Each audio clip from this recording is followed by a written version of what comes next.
Hello everyone, welcome to my review for From a Future's Past. This time we'll be looking at Na, Kjelle, Yarne, and Brady. So, as per usual, I'm going to go from worst to best, but before we start, I also want to ask a question.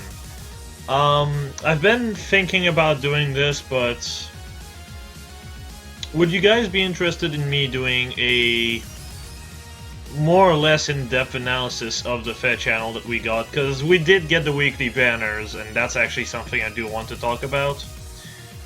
Because they are actually really good banners, better than actually Hero Fest to some extent, depending on what you're summoning for. So, I just figured I'd pass the idea around to you guys. It's probably going to be a fairly easy video for me to work on. The only thing I really have to do is a thumbnail, so hey, if you guys are interested in this, let me know. Anyway, like I said, as usual, I'm going to go from worst to best, or more useful to least useful to most useful. Starting off with Kjelle. A lot of people would have expected me to start with Brady, but Brady actually has stuff going for him. And, well, Kjelle has two things that goes against her, and that's the fact that she has Bolt Fighter and some shitty AR skill that's probably going to just scream, I'm not getting demoted. And to be honest, she doesn't bring anything new to the table. Her stat line is nothing new. It's just a better Effie. Who cares? If you're going to go for a 5-star exclusive, Brave Hector is probably going to do the same job, if not better. So what's the point? If anything, the only thing that's nice to see in the pool is the fact that you get a Berkut's Lance in the pool that's somewhat available. As for ARD skills, you all know how I feel about them. They are fucking garbage. Let's leave it at that. Bolt Fighter is, honestly, at this point on like 9 units, I think. Not really anything new, so all she really has going for herself becomes her stat line. And since she's going to most likely stay 5-star exclusive, like I said, Hector exists. Hector is behind when it comes down to attack and does not get a super boon in attack. However, he also has more def, about the same res, a exclusive A skill that gives 4 attack, 4 def, and DC, and on top of it Maltet, which is a QR5 weapon, so you can combo this into Bolt Fighter and still have your seal slot open. So while technically you can say Kjelle is better in stats, Brave Hector is, well, for one, easier to merge, but for more or less better purely because of weapon and skills. Because the very few points that Kjelle has over him, which are like 3 points in attack at the cost of 1 HP and 2 defense, is not enough to warrant the fact that, well, first off, Hector gets a 16 light weapon instead of 14, so that already mitigates it somewhat. But 2, an exclusive A skill, DC right off the bat, will probably be on a bunch of banners, because Choose Your Legend units are typically on so many Choose Your Legend, not Choose Your Legend, but Choose Your Legend themed banner. Or if not, they tend to be a lot on legendary banners. I believe Brave Hector was popped up for the 2nd time on the last legendary banner. So, yeah, that gives you an idea. Kjelle, which is probably going to maybe show up once, is just that. It's going to be a show up once thing. And then, if you're going to go for seasonal, you have Winter Ephraim. Now, Winter Ephraim is a lot harder to obtain, but also completely outright destroys her in stats. The only thing she has going for herself are 2 points of HP and 1 point of defense, loses in attack, and Ephraim still has the attack super boon, and on top of that has an extra point in res. And a point in speed, but that one don't matter. The thing that makes Ephraim so much better, however, is the fact that, well, his weapon is a cooldown -1 weapon that gives 4 across the board when he's solo. That makes him literally better in every stat but HP. and not by a small amount either. So Kjelle is really nothing new. It's kind of underwhelming, but it is what it is. To be honest, though, she's the daughter of Sully, which, considering what she got, it's still kind of impressive that she got this much. So, of course, since she is fairly underwhelming and probably has nothing that she's really going to keep on herself, unless she somehow demotes to 4-star, which is unlikely, because Bold Fighter and a new skill, then she's just going to be one of those forgettable units that you should not be pulling for, unless you really like them. Now, let's move on to Brady. Brady is a bit better, but also a bit strange. Attack Rest Push is irrelevant. It's definitely not something you are going to be running. However, Infantry Rush is really nice, though while I do think he's going to get demoted, because unlike Mikoto he has a dick, and that's kind of how Ayyy thinks, I will say this. He has a very, very suspiciously similar kit with Mikoto. And we all know how Mikoto went. Now, if he does get demoted, he's actually definitely a merge project I'm going to be investing in. Just like Mikoto, because, well, he has basically almost the same stat line. However, it is slightly better, I'd say. Though, that also depends. So, overall, when it comes down to his kit, he doesn't bring anything new to the table. All of this is fairly old. He has a bit more BST than Mikoto. He has 157, in fact, which is the highest any healer has. So that's definitely worth mentioning.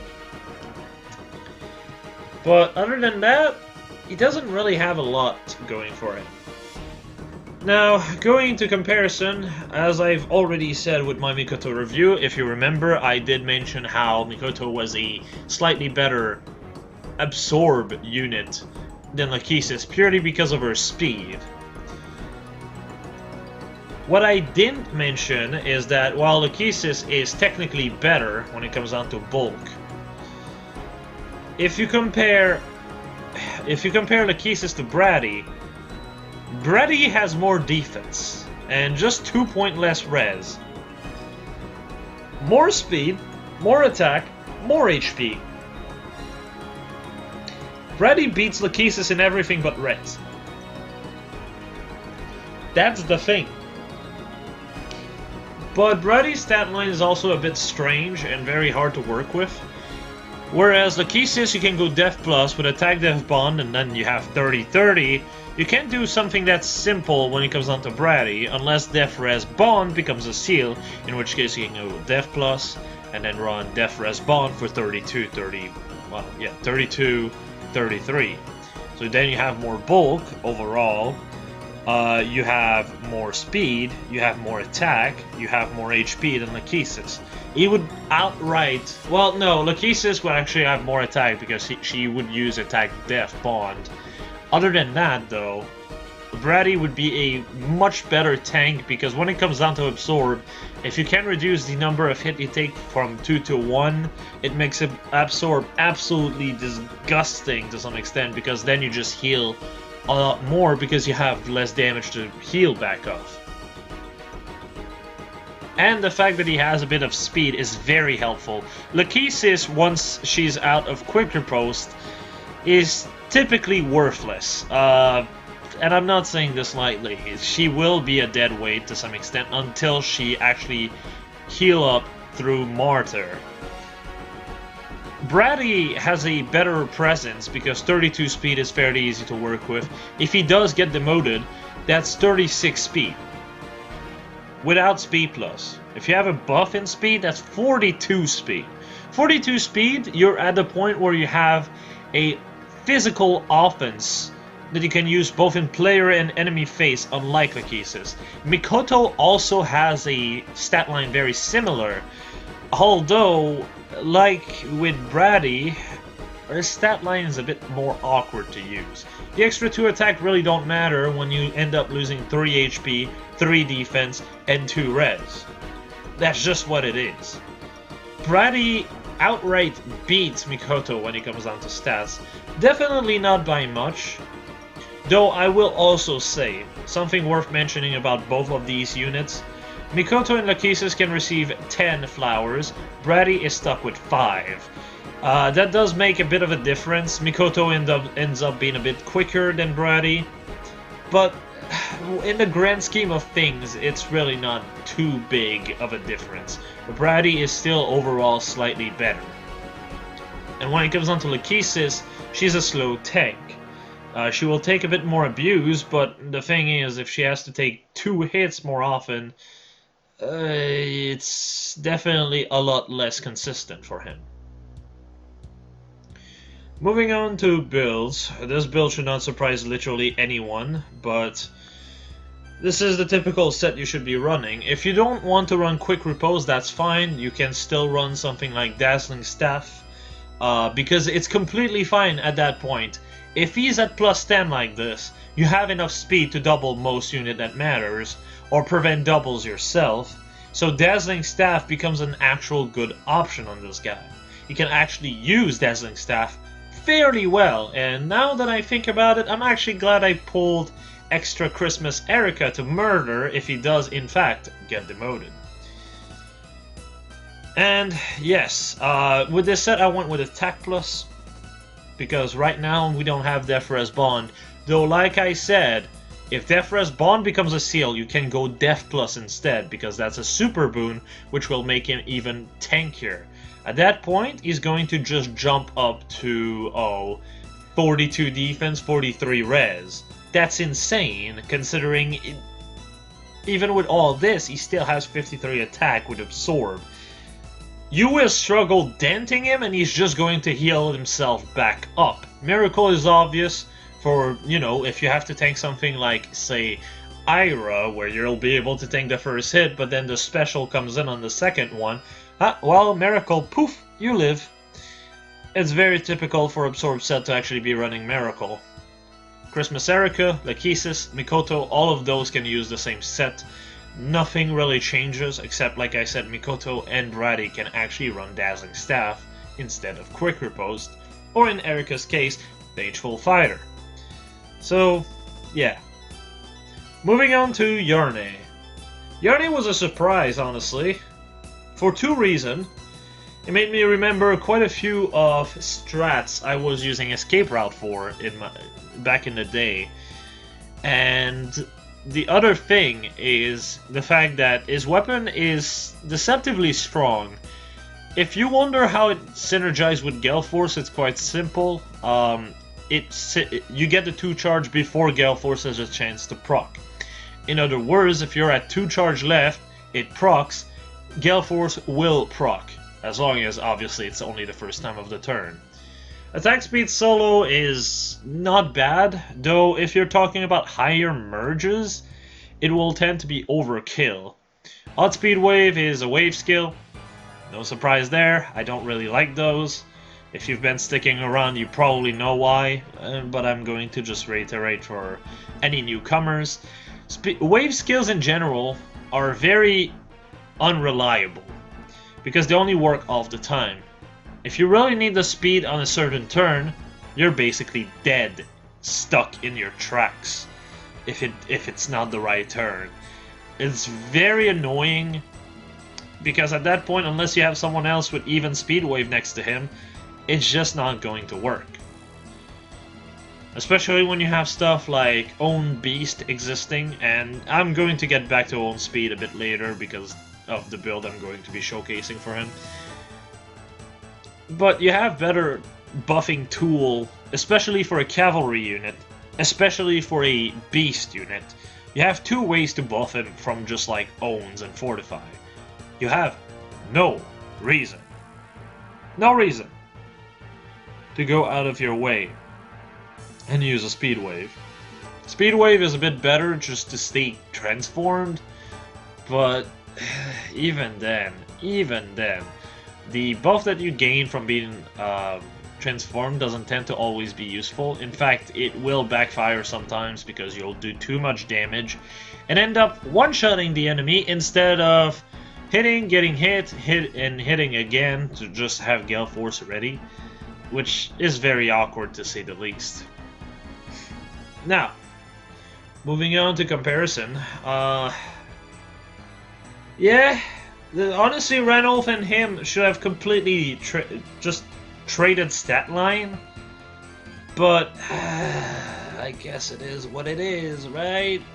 Keep in mind that Ranulf's weapon gives him defense, and Yarne's weapon gives him speed. Speed being literally the most important stat for Yarne to some extent.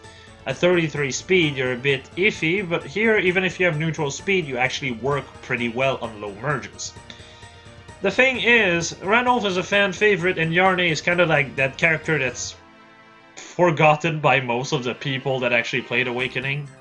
To be fair, that's kind of the problem of the game. Awakening is fairly forgettable cast-wise.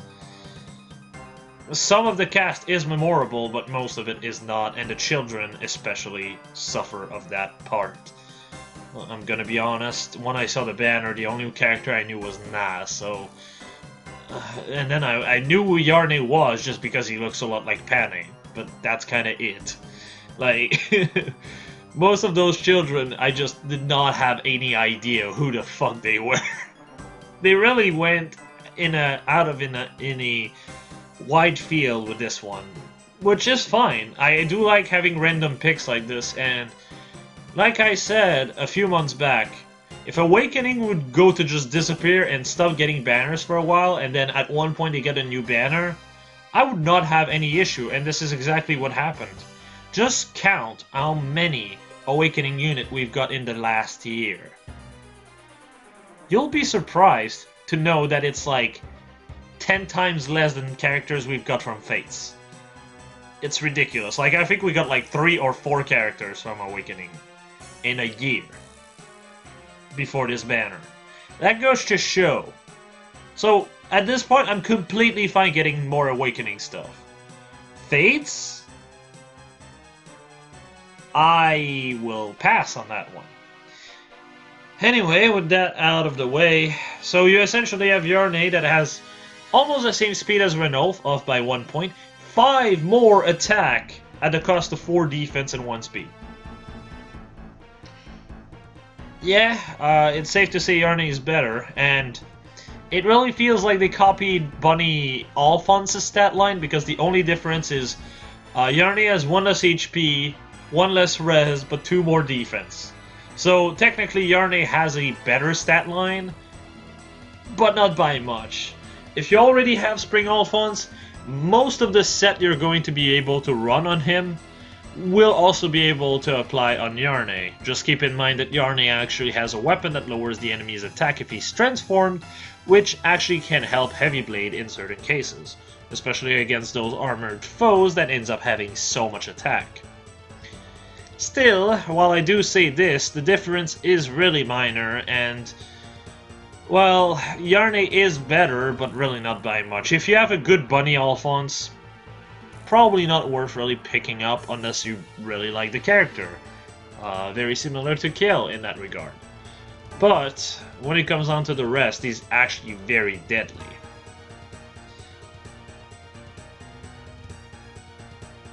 Moving on to builds. So, yeah, it's very obvious what kind of set I was going for. Like I said, attack speed bond is good on low merges, but on higher merges, attack res solo will definitely give you a better edge.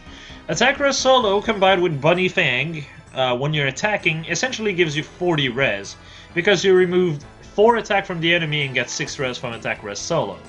This actually allows him to take hits from dragons and actually not bat an eye, which is pretty consistent for Gale Force to work. Now, I gave a Heavy Blade just in case, you know, he does not go below 75%. So depending on how you actually go about making him, this can actually really help you. And Attack Smoke is a no-brainer. He works a lot like Rid when you actually use this type of set on him, because Rid is kind of a mixed tank, really good attack, really good def, decent res. Very, very, very similar to Rid. It's just that Rid has a weapon that blocks follow-up, and therefore you can use DC and actually work it pretty fucking well. Yarne can also do that to some extent, but definitely a lesser extent than Rid. Still, if you want to run DC, it's actually not that bad.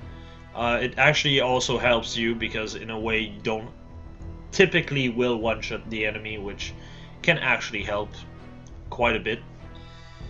But yeah, other than that, escape route. Now, this is what I meant earlier. You can also use Mystic Boost, but that does not synergize really well with Bunny's Fangs, so obviously you are going to, in most cases, prefer to actually run escape route. Why do I say this? Because then if you use him with Lian, you can basically send him to attack and just push your dancer in the blast zone, attack, proc Gale Force, and then just escape route because your HP is lower to the dancer and push the dancer out of the blast zone that way. Which typically, if you have Gale Force, you won't be able to do because she's going to take the exact spot where you'd be able to basically get to when you basically proc Gale Force to go back to, or you're going to go back to where you were, and yeah, escape route allows you to have that extra 1 or 2 square reach just because you're able to teleport around, which helps him quite a bit. Obviously, if you don't like that, you can run something like Guard, because again, if you teleport to someone, your solo skill does not work. It's typically more so used in a way where you initiate, kill something, and then teleport back and repo your allies, so the ally is not also in danger anymore. But like I said, Guard is also a fairly solid option. No reason not to use it. Desperation, don't use Desperation. Desperation will typically fuck you over. Actually, no, it won't. If you run Heavy Blade, it won't. Because Bunny Fang, when you're at lower than 75% HP, will actually give you 2 charges. So if you kill in 2 hits with Heavy Blade, that's 4 charges. Then you get an extra 2 from Bunny Fang, so Gale Force still procs. So he's actually the only Gale Force horse unit I can think of at the top of my head that can actually use Gale Force in that manner with Desperation. So yeah, Desperation is a decent option. Moving on to Na, which is what I like to call Stat Vomit, the image. There are so many things wrong here. Like, also, the main thing that sticks out is, why the fuck does she look like Tiki instead of her mom? Why is she red when her mom is blue? Kinda like how Legendary Tiki and Naga are both blue. I don't know. It's kind of infuriating. Now, anyway, minor squabbles aside, the main thing I really despise that they added is Infantry Breath. Now, a lot of people don't actually realize just how broken this skill is. Let me just explain how stupid this is. You remember when Keaton was released, a lot of people were like, it's not as consistent as it could be, because I was like saying Heavy Blade Moonbow, while his strength form with Distinct Counter is pretty strong. Because with Vantage, of course, so you proc Vantage, you hit back, and then you proc. How would you feel if I would say this set is now obsolete because this fucking skill exists? How do you feel about Keaton, right? How do you feel about Keaton running DC Vantage, and because of the Infantry Breath, has access to a Breath skill on top of DC, with Moonbow, which opens up his seal slot, so then he can run Attack Death Bond, which actually combo into Infantry Breath, since Infantry Breath require it to be adjacent to him. Yeah. So you end up with a Keaton with almost 70 attack, that hits twice always, And since Na is a dragon, you don't even have to sacrifice her to anyone else. Since Na is a dragon, you actually get to have breath while Kitten is transformed. Moonbow will do an extra 15 to 20 damage, possibly even more. Vantage is very easy to set up. Just disgusting combos. And every infantry dragons can also do something like that. I'm just glad that Fallen Corin, the most disgusting dragon of the bunch, can't really abuse it too well because it actually interferes with her weapon, but even then you still maintain 4 across the board because of her weapon, which is still too much. I feel like if the best way to balance Corin's weapon, okay, if I were the one to have created that piece of shit, I would have said if there's anyone within 2 space at all, remove all of the +6 across the board. And then just give nothing. All or nothing. Because, I'm sorry, but just losing 2 to all stat per person is stupid. That's way too powerful. But yeah, a lot of unit can now use DC with infantry breath, with a breath skill, or even a breath skill with bonus doubler. There's just so much wrong with these. There's just so much wrong with this. Stuff like that is way too broken and should not be allowed in this game, but for some reason, Ayyy thinks it's a good idea. Ayyy doesn't know how to play their own fucking game. I'd be surprised if any of the developers are actually playing their games. Honestly, to some extent, I feel like they're taking my videos when it comes down to refines, because literally 2 out of the last 4 refines were ideas I came up with, one of which was over a year old. Which was Kagero's.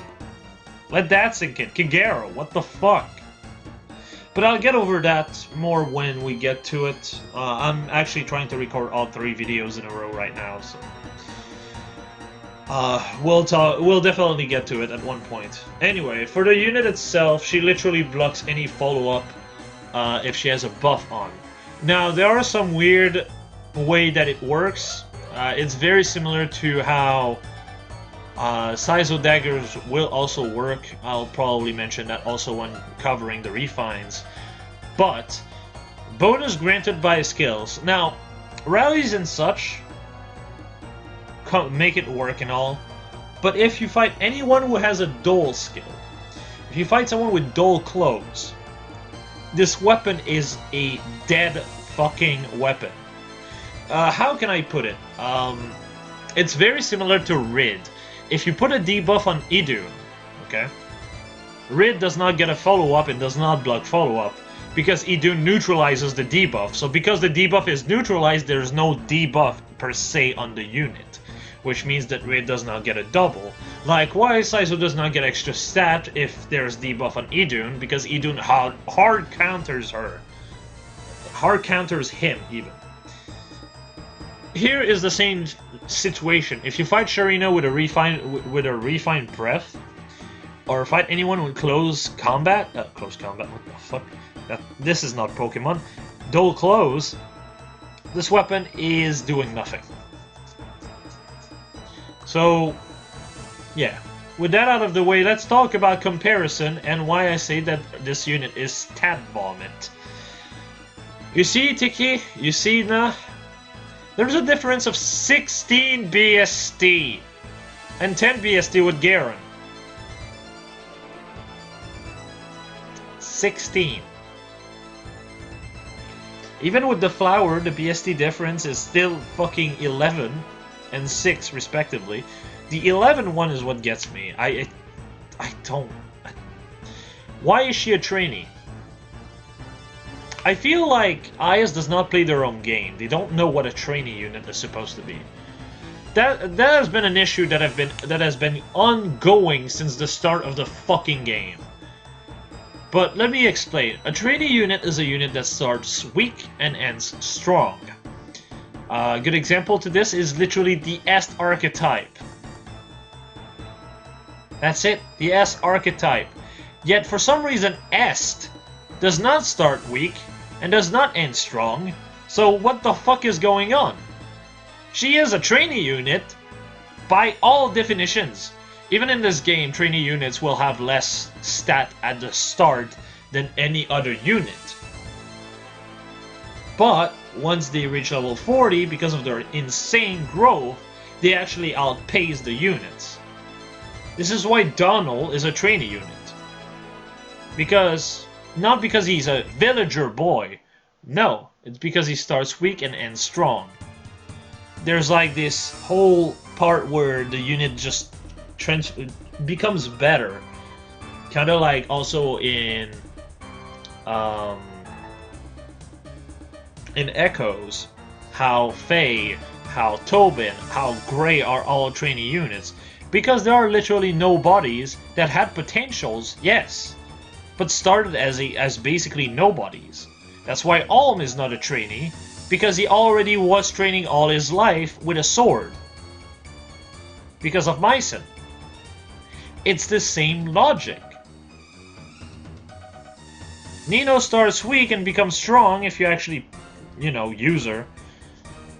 Yet she's not a trainee. Nino actually, not Nino, Naui does actually work as a trainee because she does start very fucking weak. Very low level. She is an S archetype, at least from what I understand. So now it makes sense that she's a trainee. Child units that actually have been training all their life and such, that doesn't make any fucking sense. Tiki makes sense because her growths are genuinely insane in the games they're from. But like, nah doesn't make sense.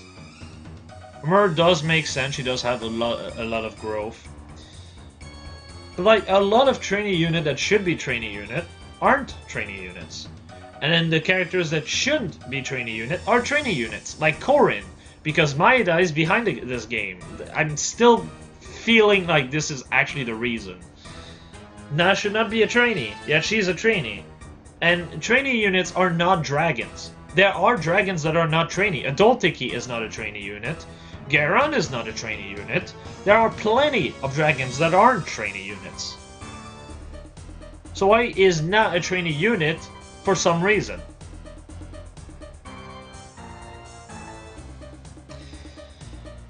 Anyway, rent aside. So we have a 173 dragon yet again for no fucking reason. Literally 2 in 3 banners. And yeah, she's basically just Tiki but better, because that's what happens when you have 16 more points to just allocate your stat, and you basically copy Tiki's stat line. So the only thing that really Tiki has over her is a slightly better pref, in my opinion. No follow-up completely wrecks Na. A lot of skill that just cancel buff does wreck Na. There's going to be more and more skill that just negates buff. So the more time it goes, the more Na's weapon is going to be awkward. Adult Tiki is a lot more usable because it's a drive bond that gives her 5 attack and 5 defense. It does actually really help her when it comes down to attack and defense. Actually pushes her attack and defense above Na, which is really good. The speed don't matter. In fact, having lower speed actually helps Tiki. It's just when it comes down to res and HP that Tiki is definitely worse in every regard. So if you're using Na as a mixed tank, Na will definitely outpace Tiki in every way, shape, and form, which is quite a shame. But oh well, I guess it makes sense. Oh well. Oh well. Literally, Child of God does not get a trainee unit. Hell, the goddess herself doesn't get trainee unit. But some random child unit gets a trainee unit because the reasons. Yes, there is some salt behind this, but whatever. Just whatever. So overall, she is probably better than, well, she is better than both of them when it comes down to mixed tanking. If it comes down to just dealing with armored melee unit like that are not dragons, hell, even dragons, because Tiki does have effective against dragons, Tiki will typically do worse than Na. If it comes down to mages, lightning breath and such, Na will absolutely just wreck Tiki's face, which is quite a shame, but it is what it is. Moving on to builds, the obvious lightning breath set. Wow, I bet you didn't see that coming. You see, that's one of the problem when it comes down to Na. Her stat line is so obvious, there's not much you can do with it. Attack res bond is definitely going to be the way to go when it comes down to seal outside of AR.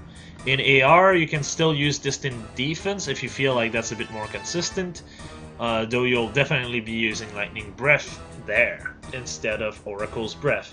If you use Oracle's Breath, Warding Stance is a bit better because you'll probably be using her in Arena, which starts to have more and more not dragons, but ranged units, especially Aversa, is starting to be quite a pain in Arena, but that's why you use Warding Stance instead.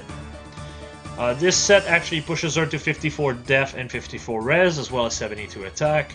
Her speed actually works semi-decently, so having this plus Oracle's Breath can actually shut down quite a few users of Bolt Fighter, as long as they don't negate your buffs. So, it's not bad. It's not bad at all. But yeah, there's not much else to say when it comes down to Na. She is very one-note. She has a few roles. She does them really well. But there's really not much room for versatility, is the issue. So, yeah. As per usual, this is it. I don't have much else to say when it comes onto this banner, so I'll see you in the next one. See ya, y'all.